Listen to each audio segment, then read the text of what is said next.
안녕하세요. 저는 과일점을 운영하는 40대 중반의 남자입니다. 일찍 결혼을 해서 큰아들이 20살이라 같이 다니다 보면 형이냐고 오해도 많이 합니다. 나이는 젊지만 그동안에 제게 많은 일이 있었습니다. 살면서 전 사주라든지 사람의 인연, 전생 그런 것들을 믿지 않는 극현실주의자인데요. 영화에서나 일어날 법한 놀라운 경험을 하게 돼서 이렇게 사연을 보내게 됐습니다. 전 서울 가락동 농수산물 도매시장에서 20년간 과일 가게를 운영했습니다. 제 고향은 충청도 논산으로 농사를 짓는 부모님 밑에서 어릴 때부터 딸기 농사를 도우며 고등학교 때까지 고향에서 지내다가 가난한 형편에 돈을 벌어야 하겠다는 생각으로 20살에 무작정 서울로 상경했습니다. 아는 사람 한 명 없는 서울에서 어떻게든 살아보려고 안 해본 게 없었습니다. 중국집 배달, 식당 홀서빙, 물류공장, 전단지 아르바이트 등 정말 돈 되는 건 다 했습니다. 그러다가 한 지인을 통해서 가락시장에서 과일 옮기는 일을 하게 되었습니다. 도매시장이다 보니 주로 새벽에 일을 했습니다. 제가 하는 일은 지방에서부터 가득 싣고 온 채소와 과일을 하역하고 지게차로 각 매장마다 옮기는 일을 했습니다. 주말에도 쉬지 못하고 힘쓰는 일이다 보니 하루도 파스를 안 붙이는 날이 없을 정도로 힘들었어요. 하지만 힘든 만큼 페이도 높아서 전 돈 모으는 재미로 악착같이 일했습니다. 시장에선 제가 제일 어려서 상인들이 잘 챙겨줬어요. 가게 사장님들이 과일이며 먹을 것도 잘 주시고 일이 급할 땐 절 불러서 일당을 두둑하게 쳐주곤 했습니다. 그리고 유독 저한테 잘해주시는 사장님이 계셨어요. 이 시장 터줏대감으로 아내와 같이 과일 가게를 운영하시는 김 사장님이신데 항상 제 끼니를 걱정하셨죠. 박군, 밥 안 먹었지? 너 밥도 시켰으니까 나랑 같이 먹자. 사장님, 매번 신세만 줘서 죄송하네요. 대신 오늘 사장님 과일 들어오는 날이죠? 그거 제가 싹 다 정리해 놓을게요. 아이고, 이 박군 보면 내 막내 동생 생각나서 짠해서 그러는 거야. 지금은 저 멀리 떠났지만 박군만 보면 딱 내 동생 같아. 무슨 일이 있으셨어요? 내가 걔를 서울로 올라오게 해서 이 시장에서 굳은 일은 다 했지. 가게 하나 차리려고 잠도 못 자고 오로지 돈만 모았지. 에휴, 그러다가 걔가 몸이 좀 약했는데 이 백혈병이 걸려서 젊은 나이에 꿈도 제대로 못 펼치고. 내가 주책이지 괜한 얘기를 했네. 아무튼 동생 생각나서 내 박군한테 잘해주고 싶더라고. 그럼 제가 사장님 막내 동생 하면 되죠. 그냥 편하게 봉수라고 불러주세요. 이제 그럴까? 그럼 봉수야. 네, 형님. 밥을 때가 됐는데 이 밥집이 30년 된 단골인데 음식이 시골 밥상 같아. 딱 할머니가 해주는 그런 맛이야. 진짜 맛있어. 너도 한번 먹어보면 단골 될걸? 근데 전 식당 음식은 비싸서 잘 못 사 먹어요. 김밥이나 빵으로 한 끼 해결하는 걸요. 에헤이, 한창 먹을 때인데 내가 봉수 배 골게는 안 할게. 먹는 것만큼은 책임지고 내가 먹여줄 테니까 배고프면 무조건 나한테 와. 이 낯선 서울에서 유일하게 저한테 잘해주시는 사장님이 너무 감사했죠. 그리고 곧이어 한 아가씨가 머리에 쟁반 2개를 이고 주문한 밥을 가져왔습니다. 식사 왔습니다. 처음 보는 아가씨네요. 네, 어제 처음 왔어요. 맛있게 드세요. 여자는 수줍은 듯 고개를 푹 숙인 채 밥을 내려놓고 금방 나갔습니다. 나이가 어려 보이는데 식당 일 하는 게 힘들 텐데도 열심히 사는구만.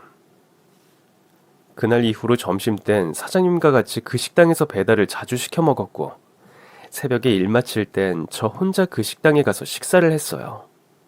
그러다 보니 점차 그 아가씨와 친해지게 됐습니다. 항상 묻고 싶었는데요. 나이도 어려 보이는데 왜 이렇게 힘든 식당 일을 하세요? 편의점 알바라든지 레스토랑 서빙이라든지 덜 힘든 일이 있을 텐데요. 제가 돈을 좀 많이 벌어야 돼서요. 이 식당은 새벽까지 하니까 돈을 많이 주거든요. 그리고 동생이 4명이라서 대학 다 보내려면 부모님도 와서 제가 열심히 일해야 돼요. 소녀 가장이시네요. 보니까 하루 종일 식당에만 있더라고요. 혹시 취미나 좋아하는 거 없으세요? 취미요? 저 그런 거 없어요. 먹고 자고 일하고 통장에 돈 모으고 그게 제 행복이에요. 그러는 봉수 씨도 하루 종일 시장에만 있는 것 같던데요? 그런가요? 저도 먹고 자고 일하고 주말에도 일하고 그러다 보니까 저도 선아 씨와 같네요. 선아 씨와 전 20살 동갑이었고 어려운 가정 형편에 부모님 도와 가장 역할을 하는 것도 닮았더라고요. 새벽에 일 끝나고 녹초가 돼서 식당에 가면 선아 씨는 사장님 몰래 밥을 산더미처럼 담아서 주고 달걀 후라이도 서비스로 줬어요. 선아 씨, 이거 주면 사장님한테 혼나는 거 아니에요? 사장님 지금 벽에 기대서 잠깐 주무시고 있어서 괜찮아요. 그리고 이건 제가 만든 김치전인데 같이 드셔보세요. 김치찌개 하나 시켰는데 밥상이 진수성찬이에요. 고맙습니다. 잘 먹을게요. 새벽에 일 끝나면 허기가 져서 고봉밥 한 그릇도 뚝딱 비우고 반찬도 싹 다 먹으니 여잔 옆에서 흐뭇하게 보더라고요. 봉수 씨 잘 먹는 거 보니까 내가 기분이 다 좋아요. 객지에선 밥 잘 먹고 건강한 게 최고예요. 저한테 잘해주는 선아 씨를 위해 제가 줄 거라곤 지금 일하는 가게에서 제일 좋은 과일을 골라서 주는 거였어요. 매일 사과, 복숭아, 참외, 키위, 종류별로 과일로 선물을 해줬죠. 봉수 씨 주는 과일 먹고 저 더 예뻐진 것 같지 않아요? 아, 과일 매일 사려면 비쌀 텐데 이제 안 사오셔도 돼요. 일하는 가게 사장님이 특별 할인으로 정말 싸게 준 거니까 부담 가지지 마세요. 제가 평생 매일 선아 씨의 과일은 책임지겠습니다. 네? 봉수 씨 지금 저한테 프로포즈 한 거예요? 네, 저 선아 씨가 너무 좋습니다. 지금 저 돈도 없고 가진 건 없지만 절대 선아 씨 배 굶기지 않을 자신 있습니다.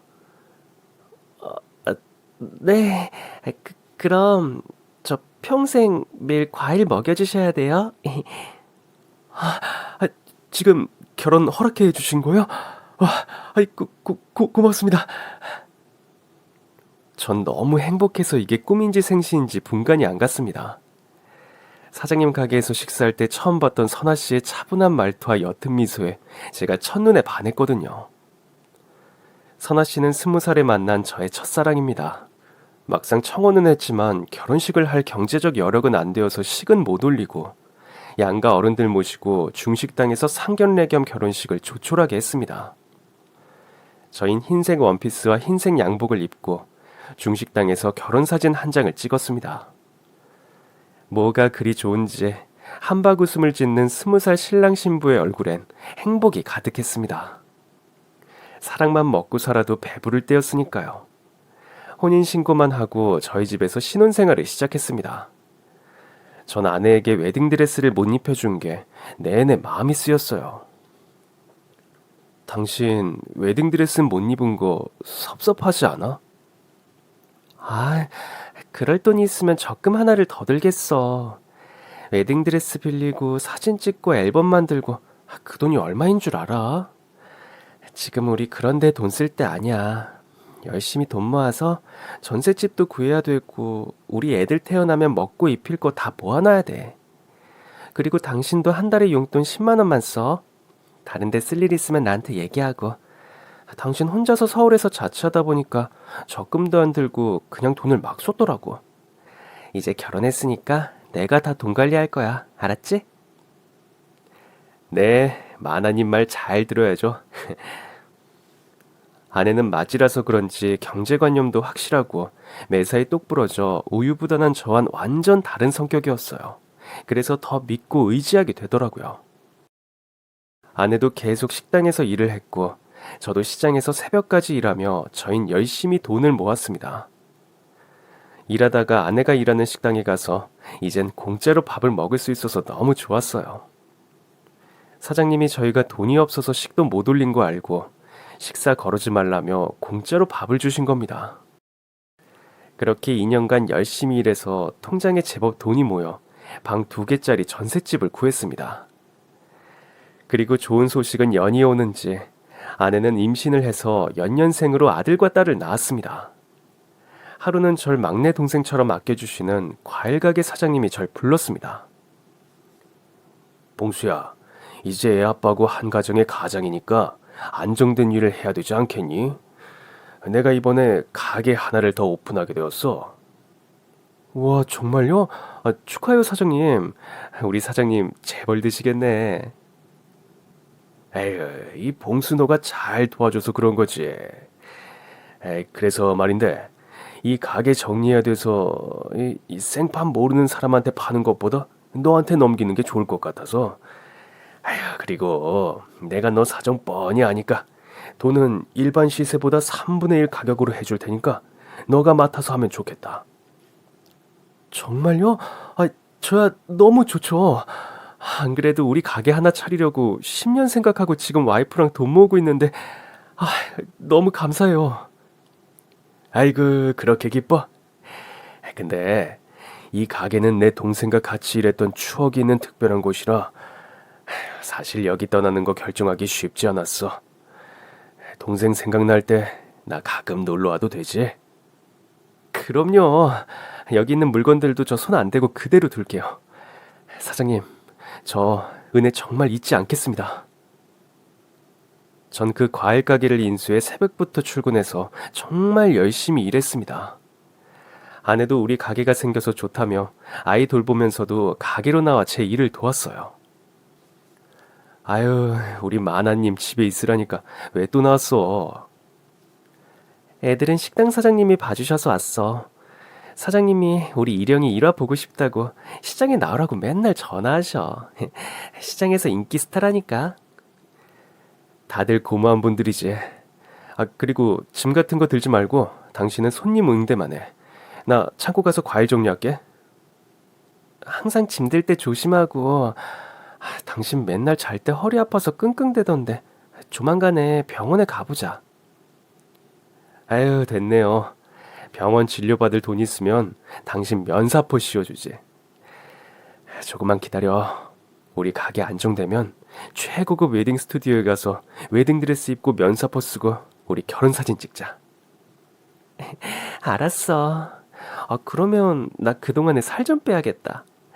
애 낳고 났더니 살이 쪄서 드레스 안 맞으면 어떡해. 기다려진다. 우리 결혼식. 아내는 웨딩드레스 입을 생각에 기분이 좋은지 콧노래를 부르며 좋아했습니다. 하지만 가게 일이 바쁘다 보니 그 약속을 바로 지켜주지 못했어요. 1년이 지나 2년이 지나 그렇게 15년이 흐르고 말았습니다. 그동안 단골이 많이 늘고 장사는 꽤 잘 됐습니다. 저희 가게 과일이 신선하다고 소문이 나서 레스토랑, 도시락 급식 업체, 웨딩홀 등 고정적으로 납품하는 곳이 꽤 많아졌거든요. 그러다 보니 저희 가족 먹고 사는 데는 지장 없이 돈도 많이 모았습니다. 제 장사 철학은 금방 밭에서 딴 신선한 과일을 손님에게 제공하자는 겁니다. 최고 품질을 고집했기에 직접 화물차를 타고 농가에 가서 과일 하나하나 제 눈으로 꼼꼼히 확인하고 사야 직성이 풀렸어요. 하지만 주변 사장님들은 그게 안타까운지 저에게 충고를 해주시더라고요. 아니, 새벽까지 일하고 한두 시간 쪽잠 자고 지방으로 운전해서 가는 거 그게 슈퍼맨이지. 그렇게 하다 몸 축나.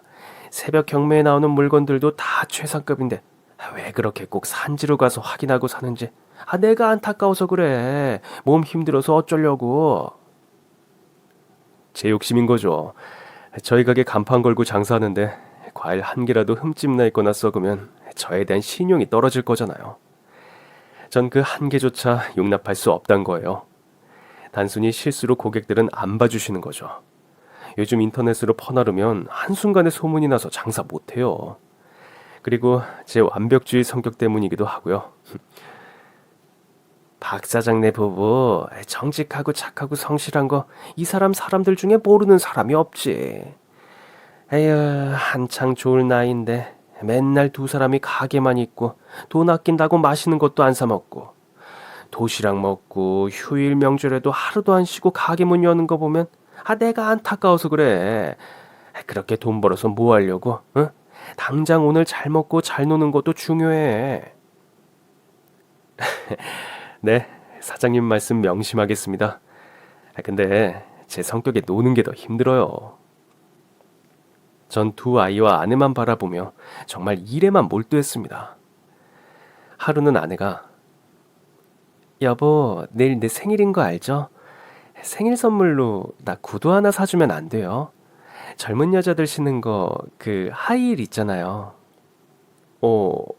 당신이 그런 거 신을 일이 뭐 있어? 나랑 맨날 가게만 있어서 운동화만 신는 사람이 혹시 무슨 일 있어? 아니, 무슨 일 있는 건 아니고 다음 주에 일영이 학교에서 부모님 면담이 있는데 지난번에 나 가게에서 일하던 옷 입고 그대로 갔더니 일영이가 나 피하더라고. 다른 엄마들은 예쁜 원피스에 하이힐 신고 참 멋지던데 내가 봐도 부끄러울 것 같아. 무릎 튀어나온 면바지에 목 늘어진 티셔츠 입고 시장에서 파는 10,000원짜리 운동화 신는 엄마가 얼마나 부끄럽겠어. 이해해. 뭐? 엄마가 부끄럽다고? 아유, 이 자식 그냥 혼내줘야겠네. 일영이 잘못 아니잖아. 그래서 이번에 나 예쁘게 입고 가서 우리 일영이 기 좀 팍팍 살려주려고. 내가 안 꾸며서 그렇지 한번 작정하고 꾸미면 미스 코리아 뺨쳐. 아유, 그럼 미스 코리아 하나도 안 부럽지. 알았어. 당신 구두 비싸고 좋은 걸로 내가 고를게. 정말? 좋아라. 그럼 이왕 사는 거 우리 결혼식 사진 찍을 때 신으면 좋으니까 흰색으로 골라. 나 너무 기대돼. 그러고 보니 15년 동안 당신한테 번번한 옷 하나 사준 적도 없었네. 진짜 미안해. 열심히 사느라 바빴잖아. 당신과 우리 애들이 나한텐 명품 선물이야. 다음 날, 전 낮에 시간을 내서 백화점에 가서 꽤 가격이 나가는 흰색 하이힐 구두를 샀습니다.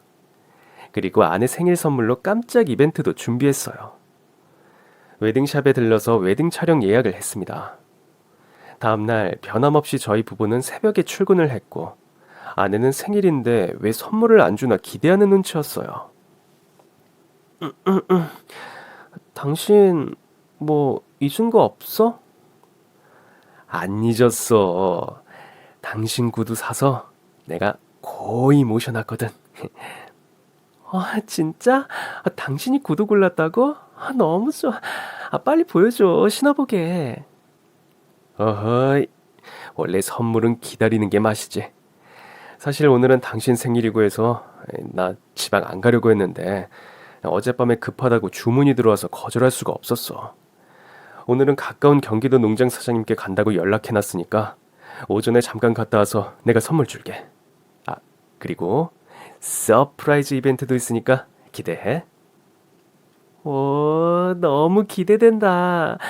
그럼 우리 빨리 갔다 와서 애들이랑 케이크 사서 생일 파티 하자.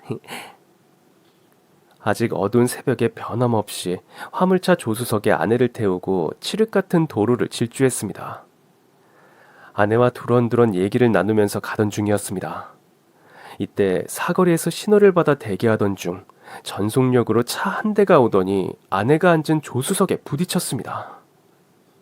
나중에 한 사실론 그 운전자는 음주운전 상태로 기준 속력을 넘어오다가 균형을 못 잡고 사고를 낸 것이었습니다. 차는 아내가 있는 조수석 쪽이 형체가 없을 정도로 뭉개졌고 아내가 심하게 다쳤습니다. 전 다행히 크게 다친 데가 없었지만 응급실에 실려간 아내는 혼수 상태였습니다. 제발 아내가 의식이 돌아올 수 있기를 간절히 기도하면서 아내 곁을 잠시도 떠나지 않았습니다.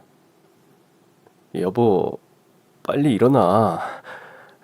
오늘만큼은 당신 생일이니까 내가 농장에 가지 말았어야 했는데 그 돈 벌려는 내 욕심 때문에 당신이 이렇게 되었어. 정말 미안해. 당신 내 생일 선물 안 궁금해? 그러니까 얼른 일어나. 나 깜짝 이벤트도 준비했었어. 그리고 오늘 우리 결혼사진 촬영 예약도 해뒀었는데 당신 웨딩드레스 입은 모습 정말 보고 싶었는데 모든 게 제 잘못인 것 같아 괴로움에 눈물만 흘렸습니다. 그렇게 아내는 일주일 후 저희 곁을 떠났습니다. 아내가 떠난 빈자리의 크기는 너무나 크게 느껴졌습니다. 아내와 하고 싶은 게 너무 많았는데 나중에 하자면 미뤘던 것들이 너무 후회됐습니다. 그깟 장사가 뭐가 중요하다고 아내에게 해준 게 하나도 없는 제 자신이 너무나 미웠습니다. 전 가게 문을 닫고 괴로움에 매일 집에서 술만 마시며 울기만 했습니다. 밥도 안 먹고 폐인처럼 지내니 중학생인 두 아이는 절 오히려 위로했습니다. 아빠 왜 이래? 이런다고 엄마가 좋아할 것 같아? 엄마는 아빠 때문에 돌아가신 게 아니야. 이젠 그만 자책하고 원래 아빠 모습으로 돌아와. 우린 안 보여? 엄마 일은 우리도 정말 슬프고 너무 힘들어. 아빠 제발 이러지 마. 일영아, 엄만 아빠 첫사랑이야. 서울에 올라와서 빈털터린 날 그대로 사랑해준 천사 같은 사람이라고. 근데 나만 바라준 그 착한 사람한테 아무것도 해준 게 없어서 그게 너무 괴롭다. 아빠가 엄마한테 얼마나 잘해줬는데 엄마도 다 아니까 이제 그만 괴로워해 아빠. 두 아이는 울면서 제가 다시 예전으로 돌아오기를 간절히 부탁했습니다. 큰아들은 제가 아무것도 못 먹으니까 밥을 해서 차려주기도 했습니다. 아빠 뭐라도 먹어. 이렇게 굶으면 아빠 진짜 큰일 나. 빨리 일어나서 아빠가 우리 지켜줘야지. 일영아, 정말 미안하다. 우리 일영이랑 일화 힘들게 해서 너무 미안해. 겨우 전 정신을 차리고 가게에 출근을 했습니다. 오랜만에 시장에 오니 가게 사장님들이 걱정이 돼서 찾아오셨어요. 박 사장 괜찮아? 아이고 얼굴이 말이 아니네. 장례식 끝난 지가 언제인데 왜 가게 안 나오나 걱정 많이 했어. 네, 걱정해 주시고 제가 정신 없었을 때 우리 애들 잘 봐주셔서 정말 감사했습니다. 이제 애들만 생각하고 얼른 기운내. 그래야 애들 엄마도 마음 편히 떠나지. 사장님들 앞에선 다시 기운낸다고 말은 했지만 그게 정말 쉽지 않았습니다. 가게에 멍하니 앉아있는 경우가 많았어요. 저기 사장님, 사과 한 박스 얼마냐고요? 저기요, 여보세요? 제 말 못 들으셨어요? 네, 저 3만 원입니다. 정말 죄송합니다. 아니, 장사한다는 사람이 그렇게 어리 빠져 있어서 뭐 하시는 거예요? 진짜 여기 과일 좋다고 소문나서 왔는데 돈 많이 번다고 지금 저 무시하는 거예요? 기분이 안 좋네요. 저 절대 아닙니다, 손님. 무시해서 그런 거 아니니까 오해 푸세요. 겨우 손님을 진정시키고 서비스로 참외도 드렸어요. 이번 일이 한두 번이 아닐 정도로 제 상태는 심각했습니다. 우울증이 와서 아내 없는 하루하루가 너무 괴로웠습니다. 하루는 아내의 여동생이 찾아왔습니다. 아내와 각별한 셋째 처제였어요. 형부, 애들이 저한테 전화했더라고요. 형부가 폐인처럼 지내니까 이모가 와서 아빠한테 한마디 해달라고요. 형부, 진짜 이 꼴이 뭐예요? 처제 볼 면목이 없어. 애들 키우느라 정신 없을 텐데 뭐하러 나까지 신경 써. 형부한테 전할 게 있어서 온 거예요. 이거 언니가 준 형부 선물이에요. 형부 구두랑 턱시도 양복이라고요. 뭐? 아니, 이게 왜 처제한테 있어? 처제가 하는 말은 충격이었습니다. 아내가 떠나기 일주일 전, 아내는 처제 집을 찾았습니다. 영화야, 나 드디어 웨딩드레스 입을 것 같아. 갑자기 그게 무슨 소리야? 형부 맨날 가게에만 신경 써서 웨딩 사진 찍는다고 약속 지킬 기미도 안 보인다고 했잖아. 그랬지. 그래서 나도 거의 포기했는데 며칠 전에 청소하는데 서랍에서 웨딩샵 카탈로그가 있더라고. 거기에 보니까 사진 촬영 예약을 했더라고. 아마 내 생일날 깜짝 이벤트 하려고 했나 봐. 그래서 그날 촬영 대신을 그 사람 구두랑 턱시도 양복 산 건데 너가 보관했다가 웨딩 촬영 때 내가 찾으러 올게. 언니 좋겠다. 사실 언니 웨딩드레스 입는 거 소원이었잖아. 형부한텐 괜찮다고 그렇게 말했지만 사실 속으로 놀고 있었잖아. 언니 그동안 너무 고생했지. 아빠 돌아가시고 엄마 혼자 우리 오남매 키우느라 힘드셔서 언니가 거의 엄마 역할 했잖아. 언니가 결혼해서 행복해하는 거 보니까 나 너무 기뻐. 웨딩 촬영 날 나 불러주는 거지? 그럼 와서 휴대폰으로 사진 엄청 찍어줘. 그렇게 아낸 저의 깜짝 이벤트를 미리 알고 있었던 겁니다. 처제는 눈물을 흘리며 말을 이어갔습니다. 언니가 형부한테 얼마나 고마워던지. 그러니까 언니가 마지막으로 남긴 선물 보시고 이제 제발 기운 좀 내세요. 아내가 사준 제 구두와 턱시도를 보면서 전 오열했습니다. 그렇게 아내가 웨딩드레스를 입고 싶어 했던 것도 처제를 통해서 처음 알았고 그래서 더 괴로웠습니다. 한 번도 저한테 그런 내색을 안 해서 전 전혀 몰랐습니다. 돈 벌면 나중에 하자며 계속 미뤘던 제 자신에게 너무 화가 났고 할 수만 있다면 시간을 다시 되돌리고 싶었습니다. 전 아내의 마지막 선물인 구두와 턱시도를 입고 아내 산소를 찾았습니다. 그리고 아내에게 미처 주지 못한 흰색 하이힐도 보여줬습니다. 여보 나왔어. 처제한테서 당신 얘기 다 들었어. 내가 깜짝 이벤트 하려고 했는데 내가 들켜버렸네. 이거 어때? 당신이 나한테 주려고 산 구두랑 턱시도 입었는데 이거 입고 당신한테 꼭 보여주고 싶었어. 그리고 이거 구두 우리 그날 농장 갔다 와서 당신한테 주기로 했잖아. 근데 너무 늦게 줘서 진짜 미안해. 이거 구두 어때? 진짜 예쁘지? 나 당신이 꼭 이 구두 신은 모습 보고 싶었는데 절대 울지 않겠다고 다짐했는데 그동안 참아왔던 슬픔이 복받쳐 올랐습니다. 나 당신 없이 정말 하루도 못 살겠어. 왜 당신 있을 때 더 잘해주지 못했는지 너무 후회가 돼. 그깟 과일 몇 개 파는 게 뭐가 중요하다고. 당신하고 추억이 하나도 없어. 그 사실이 날 너무 괴롭게 만들어. 전 생업을 등지고 거의 매일 아내 산소를 찾아 해가 질 때까지 멍하니 앉아있다가 돌아오기를 반복했습니다. 그렇게 2년이란 세월이 흘렀고 어느새 아들은 고등학생이 되었습니다. 세월이 흐르면 아내에 대한 죄책감과 슬픔이 없어질 줄 알았지만 여전히 매일 아내 생각에 전 아무것도 할 수 없었습니다.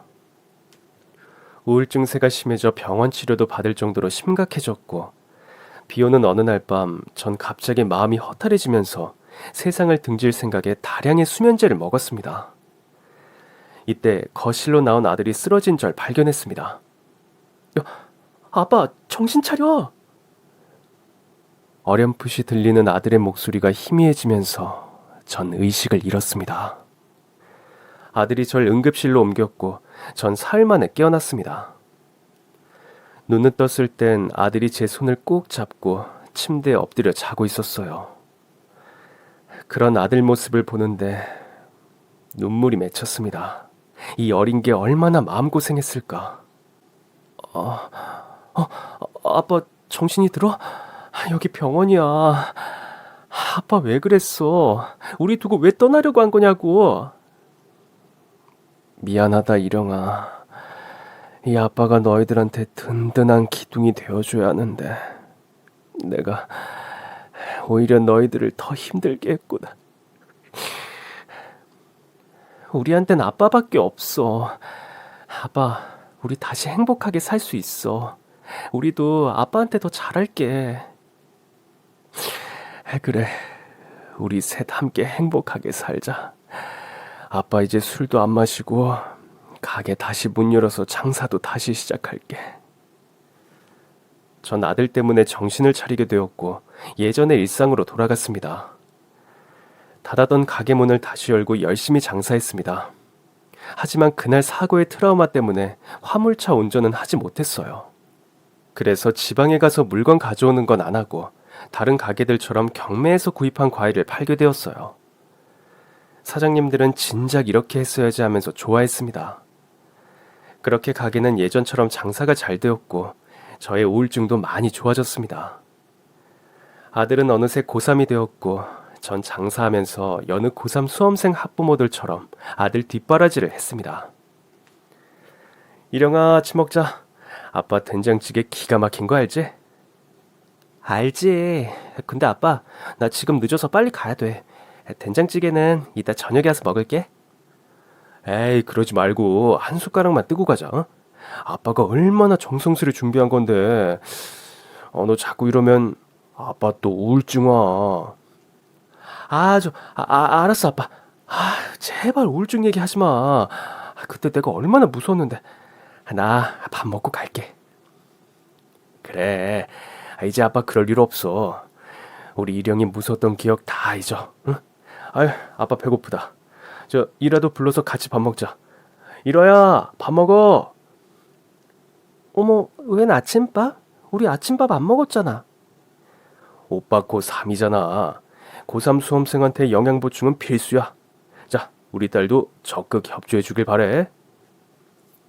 그래, 고3 오빠를 위해서 나 다이어트도 포기하고 밥 먹어준다. 한동안 사춘기라 반항도 안 하고 차가웠던 딸도 다시 밝아져서 다행입니다. 일영아, 일어야. 혹시 엄마 보고 싶지 않니? 당연히 보고 싶지. 엄마 아빠 찍은 이 결혼 사진 보면 행복해하는 엄마 마음이 그대로 보여. 엄마가 환히 웃고 있는 이 사진을 보면 내 기분도 좋아져. 그래서 이 사진 보면 나 힘이 나. 그래, 엄마가 다 지켜보고 있으니까 우리 이렇게 엄마처럼 활짝 웃으면서 살자. 근데 너 대학은 정했어? 에이, 고3 학부모가 너무하네. 나한테 관심 좀 가져줘, 아빠. 나 사진학과 가고 싶어. 엄마 사진 보면 참 행복하거든. 이렇게 사진으로 추억도 남기고 사람을 행복하게 해줄 수 있구나 싶어서 사진 찍는 직업이 참 좋은 일인 것 같아. 이야, 우리 아들 멋진걸. 그럼 우리 집에서도 사진 작가님 나오시는 거야? 너 하고 싶은 거 할 수 있게 아빠가 팍팍 밀어줄 테니까 걱정하지 말고 공부 열심히 해. 그렇게 아들은 사진 학원을 다니며 공부도 열심히 해서 그렇게 가고 싶었던 대학 사진학과에 입학했습니다. 그리고 전 대학 입학 선물로 고가의 카메라를 선물했어요. 자, 아들, 이거 입학 선물이다. 짠돌이 아빠가 아주 큰 마음 먹고 산 입학 선물이야. 설마. 우와, 이거 내가 진짜 갖고 싶은 카메라였는데. 아빠 진짜 고마워. 나 공부 열심히 해서 꼭 유명한 사진작가 될게. 엄마 없이 힘든 시기를 잘 견디며 이렇게 반듯하게 잘 자라준 아이들이 정말 고마웠습니다. 입학하고 몇 달 후 아들은 나라의 부임을 받고 군대에 갔습니다. 아직 저에겐 한창 어린아이인데 벌써 이렇게 자랐나 싶어서 뿌듯하면서도 마음 한켠이 무겁더라고요. 입영 전날 아들은 가족 사진을 멋지게 찍어주겠다고 합니다. 그러고 보니 우리 세 식구 가족 사진 한 장이 없더라. 아빠 맨날 바빠서 우리랑 어디 놀러도 안 갔으니까 앨범 보니까 가족 사진이 없어. 나 군대 가면 매일 꺼내볼 테니까 예쁘게 사진 찍자. 아, 그렇구나. 아빠가 너희들한테 무심했네. 요즘 세상에 가족 사진 한 장 없다는 게 말이 되니? 그래, 네 말대로 이제 우리 사진 많이 찍자. 사진 작가가 집에 있는데 뭐가 걱정이야? 아들은 타이머 장치를 하고 저희 세 명 첫 가족 사진을 촬영했습니다. 아들은 곧 군입대했고 워낙 밝은 성격이라 군대 생활에 잘 적응했습니다. 전 가게 일로 바빠서 면회는 자주 못 갔지만 아들이 자주 편지를 보내왔어요. 선임병들이 잘해줘서 군대 생활 잘하고 있다고, 사진들도 같이 보내와서 아들이 잘 지내는 모습을 보니 마음이 놓였습니다. 언제 입대했나 싶었는데 시간은 금세 지났고 아들은 상병이 됐습니다. 그러던 어느 날 태풍이 몰아쳐 전국이 물난리가 난 여름, 집중호우로 피해가 속출했습니다. 저희 시장도 피해가 이만저만이 아니었어요. 시장의 하수구가 역류해 과일, 채소며 다 물에 잠겼습니다. 저도 새벽 일찍부터 출근해 양수기로 물을 퍼담고 과일 박스를 밀폐된 창고 쪽으로 다 옮겼습니다. 아유, 이 비가 무섭게도 오는구만. 박 사장, 가게는 이상 없어? 저기 윤 사장 가게는 지금 물난리가 나서 과일 한 개도 못 건지고 다 버리게 생겼대. 그러게 말이에요. 저도 살다 이렇게 비 많이 오는 건 처음이네요. 얼른 가서 빨리 복구 도와줘야겠어요. 그러자고. 바람도 워낙 세서 천막도 다 날아갔더라고. 시장 상인들은 가게마다 돌아가면서 복구에 힘을 보탰습니다. 저희는 뉴스를 틀어놓고 복구 작업을 했습니다. 그리고 특히 시골에서 피해가 많아 인근 군부대에서 지원에 나서고 있다는 기사가 나오고 있었어요. 에헤이, 저기 양구도 심각하네. 산사태에 마을이 고립되고 사상자도 꽤 많대. 근데 양구면 이 박 사장 아들 근무하는 곳 아니야? 네, 맞아요. 양구 지역이죠. 거기도 지금 대민 지원 나갔겠구만. 우리 아들 물 트라우마 있는데 걱정이네. 전 표정이 굳어버렸습니다. 사실 아들이 6살 때 반지하에 살았던 적이 있었습니다. 이사간 그해 여름, 자고 있던 한밤중에 갑자기 몰아닥친 폭우로 집이 어른 가슴 높이까지 순식간에 물이 차올랐습니다. 애들부터 안전한지 확인하려고 작은 방에 갔더니 물이 침대까지 차올랐더라고요. 딸은 너무 어려서 아무것도 모르고 물장난치고 있었고 아들은 겁에 잔뜩 질린 채 울고 있었습니다. 겨우 아들과 식구들을 데리고 밖으로 나와서 위험한 일은 면했습니다. 하지만 그날의 공포스러운 기억이 아들에겐 트라우마가 되었는지 조금만 비가 많이 오는 날엔 학교도 못 갈 정도로 무서워했고, 물이 있는 곳은 아예 무서워해서 물놀이장 한 번 간 적이 없었습니다. 그러다 보니 뉴스를 보자마자 아들 걱정부터 났습니다. 잘 있는지 너무 궁금하지만 연락할 수가 없으니 답답하기만 했죠. 이때 아들 부대에서 전화가 걸려왔습니다. 여보세요?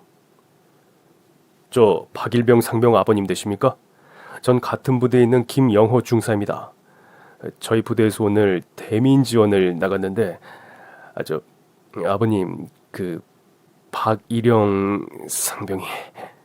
전 순간 불안한 마음에 미친 듯이 달려 국군 수도병원에 도착해보니 병실에 누워있는 멀쩡한 아들을 발견하고 한숨을 돌리는데, 아들 손을 붙잡고 울고 있는 여자의 얼굴을 본 순간 깜짝 놀랐습니다. 그 사람은 죽은 제 아내였습니다. 정말 믿을 수 없는 기적과도 같은 일이 일어났던 겁니다. 상황은 이랬습니다. 부대에서 걸려온 전화를 받고 아들이 병원에 있다는 얘기를 듣자마자 아들이 잘못됐다는 생각으로 병원으로 정신없이 달려갔던 겁니다. 우리 일영이 어딨어요? 일영아! 그렇게 얼빠진 사람처럼 병실을 헤매고 다녔고 전화를 걸었던 중사가 제게 다가왔습니다. 아버님, 제가 전화했었던 김영호 중사입니다. 아버님, 고정하십시오. 우리 아들이 어쩌다가... 아버님, 아닙니다. 아까 갑자기 전화 끊으셔서 설명을 못 드렸는데요. 박일영 상병은 폭우에 휩쓸려 떠내려가는 사람을 구한 영웅입니다. 네? 사람을 구했다고요? 그럴 리가 없어요. 물이라면 끔찍이도 무서워하는 아이인데 지금 우리 어디 있어요? 그렇게 중사님이 알려주신 병실에 갔더니 아들이 침대에 누워 있었습니다. 아휴, 일영아 다행이다. 야, 괜찮니? 어디 다친 데는 없어? 그리고 너 물 무서워하는데 너가 무슨 사람을 구했다는 거야? 아빠, 나 괜찮아. 걱정하셨구나. 나 물 근처에도 못 가는데 이분은 꼭 구해야겠다는 생각이 들었어. 아주머님, 저희 아빠세요. 누워있는 아들 손을 잡고 흐느끼며 우는 여자분이 얼굴을 들더라고요. 그 순간 전 얼어붙고 말았습니다. 죽은 아내와 너무 닮았기 때문입니다. 전 순간 아내로 착각해서 아내 이름을 부르며 그 여자분의 손을 꽉 잡았습니다.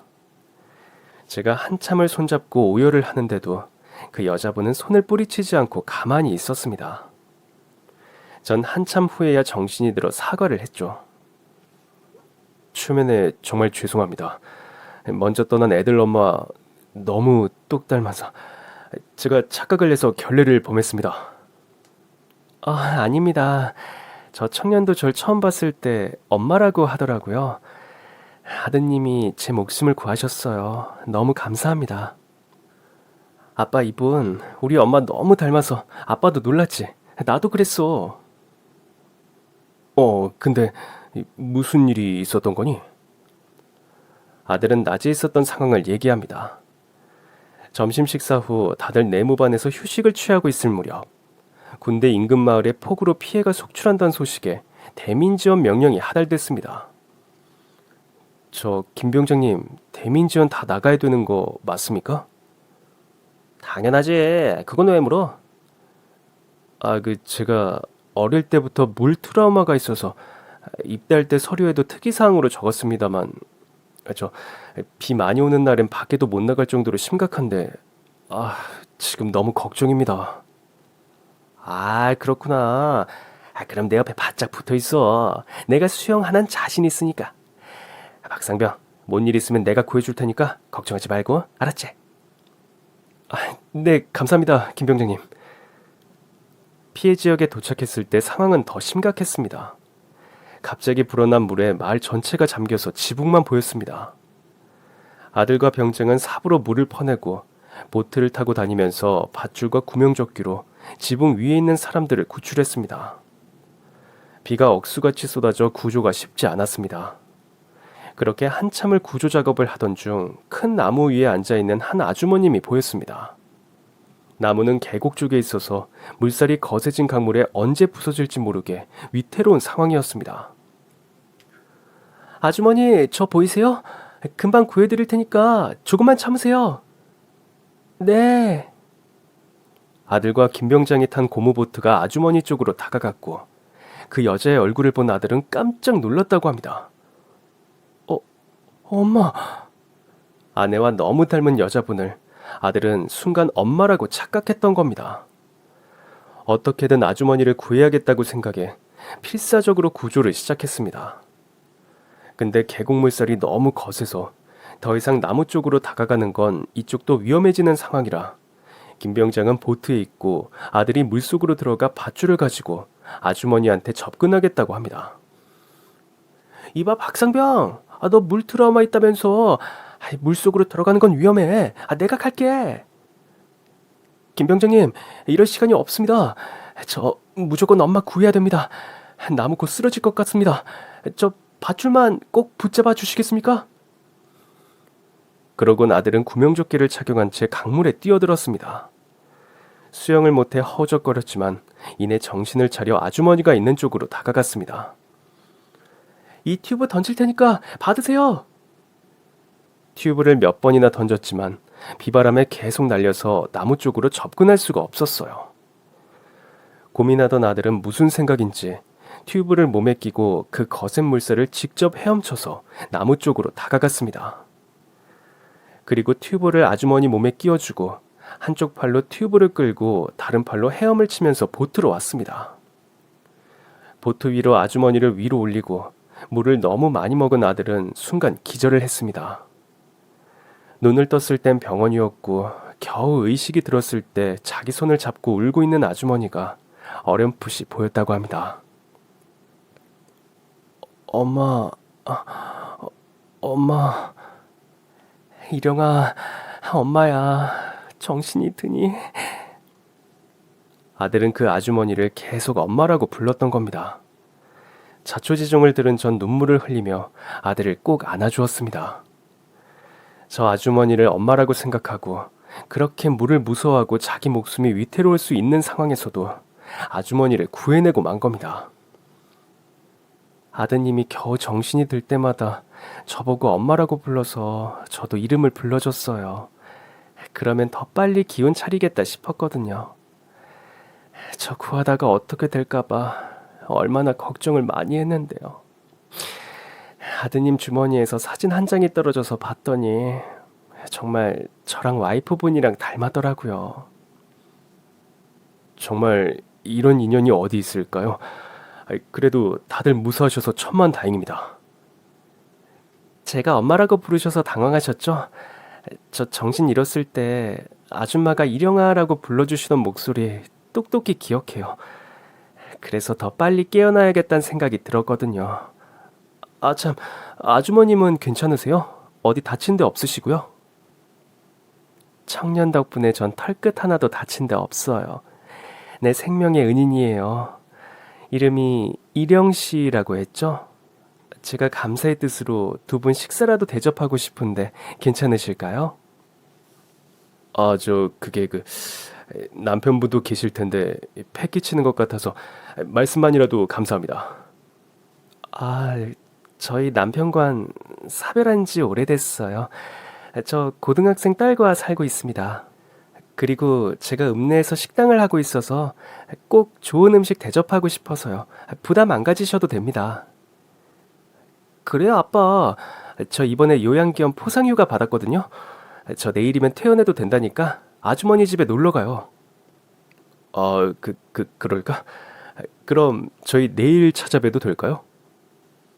그럼 내일 점심 때 뵐게요. 주소는 문자로 보내드리겠습니다. 내 정신 좀 봐. 청년 아직 회복 덜 되어서 푹 쉬어야 하는데 제가 수다를 너무 떨었네요. 저 먼저 일어날게요. 그렇게 다음날 태어난 아들과 전 그 여자분이 운영하는 식당으로 갔습니다. 근데 식당에서 일하고 있는 여자를 보며 전 순간 숨이 멎는 줄 알았습니다. 아내가 식당에서 일할 때 모습과 정말 똑같았거든요. 얼른 오세요. 청년 안색이 좋아졌네. 다행이에요. 배고플 텐데 우선 식사부터 하세요. 제가 키우는 토종닭 백숙과 양구에서 유명한 시래기 비빔밥, 그리고 직접 담근 된장찌개 준비했어요. 입맛에 맞으실지 모르겠네요. 우리 아들이 제일 좋아하는 게 닭인데, 그걸 딱 맞추셨네요. 어머, 그래요? 저도 닭이라면 죽고 못 살아서, 그래서 이렇게 백숙 전문 식당을 하게 되었거든요. 전 너무 배고파서 얼른 먹겠습니다. 아주머니, 잘 먹겠습니다. 그래요. 많이 먹어요. 자, 선생님도 얼른 드세요. 식사하는 동안 서로의 집안 얘기를 하며 전 그 여자에게 왠지 더 마음이 갔습니다. 그 이후로도 계속 연락하며 전 택배로 수시로 과일을 보내줬고 여잔 백숙 포장을 해서 택배로 보내주었어요. 서울과 강원도라 거리가 멀어서 일주일에 한 번씩 보고 매일 전화통화하면서 남다른 감정이 싹 텄습니다. 하지만 선뜻 결혼 얘기를 꺼낼 수가 없더라고요. 그리고 아들이 제대한 후 아빠, 아줌마 어때? 좋으신 분이지? 친절하시고 너나 일하도 잘 챙겨주시고 고맙지. 고마운 거 말고 사랑하냐고. 이제 이 나이에 무슨 사랑이야. 난 너희들만 있으면 돼. 아빠 표정 못 숨기는 거 알지? 아줌마 얘기할 때마다 입꼬리가 귀에 걸려서 계속 웃잖아. 그렇게 좋아하면서 왜 시간 낭비해? 안 되겠다. 내가 나서야겠네. 두 사람 결혼하세요. 사실 아이들이 부담스러워할까봐 재혼 얘긴 꺼내지도 못했는데 아들이 이해해주니 너무 고마웠죠. 아이들의 축하 속에 전 여자와 재혼을 했습니다. 그 여자분이 운영하는 식당에서 조촐하게 결혼식을 올렸는데 그때 아내가 사준 구두와 턱시도를 입었습니다. 왠지 아내가 저의 행복해하는 모습을 보고 진심으로 기뻐해 줄 것 같았거든요. 전 아들이 찍어준 결혼 사진을 들고 맨 먼저 아내 산소를 찾았습니다. 여보, 나 당신처럼 착한 분 만나서 잘 살아보려고 해. 우리 애들한테 잘해주시는 참 고마운 분이야. 항상 우리 가족 하늘에서 지켜줘. 그리고 이제 성인이 된 아이들은 서울에 아파트를 구해줘서 살게 하고 전 과일 가게를 정리하고 강원도 양구에 마당 넓은 시골집을 마련해 아내와 뒤늦게 얻은 고등학생 아들과 함께 살고 있습니다. 읍내에 과일 가게를 열어서 아내와 같이 직접 밭에서 농사지은 과일을 팔고 있습니다. 딸은 대학 졸업하자마자 좋은 남자 만나 일찍 결혼해 아이 낳고 행복하게 살고 있고요.